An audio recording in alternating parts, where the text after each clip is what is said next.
Hi everybody, I have a question for you. Do you take more risks when you feel that your security has increased? A couple of years ago, an extra half lane was added to certain highways close to the city where I live. Now we have 1.5 lanes each way. I'm not going to lie to you, it's always nice to have new road infrastructure. Convenience, security, fewer accidents. What can go wrong? Do I feel safer in the roads nowadays? Nope, not at all. I feel cars are speeding more and people are driving recklessly. It's harder to coordinate with other drivers. Maybe it's just my perception and the majority of people are happier now. I could be wrong about the whole thing. In today's video, we will be talking about the behavioral adaptation that we do to perceive changes in security. More specifically, we will talk about risk compensation. It will be fun. What does risk compensation exactly mean? It's simple. Risk compensation refers to changes in our behavior in response to perceived changes in the risk we face. Risk compensation has two parts. We tend to be more careful when we perceive there's a greater risk. For example, we walk fast in a dark and unknown alley. On the other side, we tend to be less careful and engage in riskier behavior when we perceive our security has increased. For example, we are less mindful about a disease when we just got vaccinated. This last part of risk compensation is called the Peltzman effect. You may be asking, why does risk compensation happen?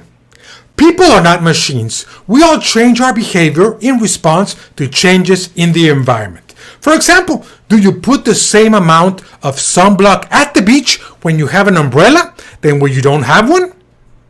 Personal and motivational factors, as well as situation-specific factors, influence whether and how our behavior will react to changes in the environment.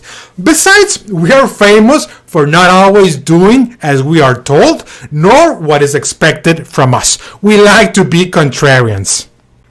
Now, let's talk about risk compensation and car safety. Several important automobile safety measures were introduced in the 60s. For example, the seatbelt. At the same time, several studies came out to measure their impact on security. A couple of these studies found out that although these measures reduce the risk of death for car occupants, they also cause drivers to behave recklessly, which increased the death of pedestrians, bystanders, and other drivers. In a nutshell, the perception of increased security caused drivers to have a riskier behavior. One of these studies was done by economist Sam Peltzman with the title The Effects of Automobile Safety Regulation, which was both applauded and criticized. This study started the debate about car security and risk compensation. The Peltzman effect has now been studied in contexts like financial investment, extreme sports, and health-related behavior.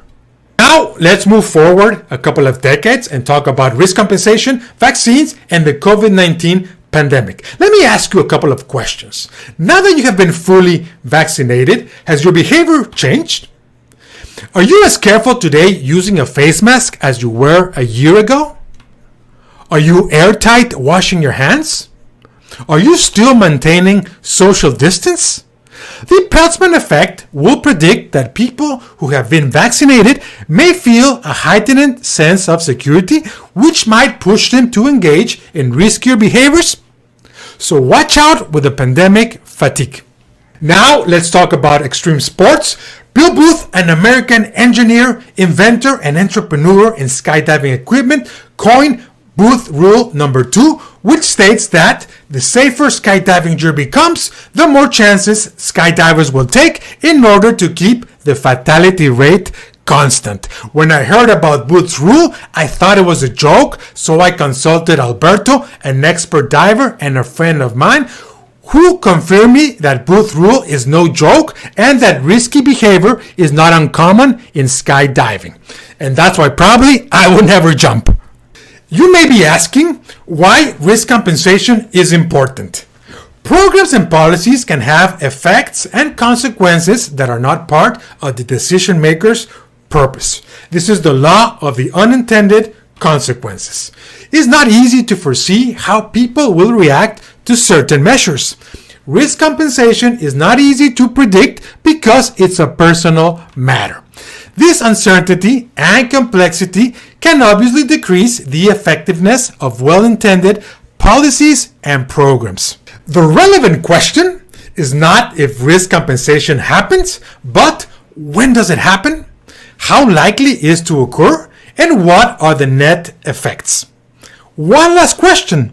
Do you think risk compensation applies also to industrial safety, lovemaking, smoking, drinking, gambling? Think. It's now time to go, but first a disclaimer. Remember, this video is not the last word regarding risk compensation or the Peltzman effect. I hope this video ignites your interest in this topic, so do your research too. Send us your feedback so we can continue this conversation. I really hope you enjoyed this video. Let's keep talking. See you next time. Thank you.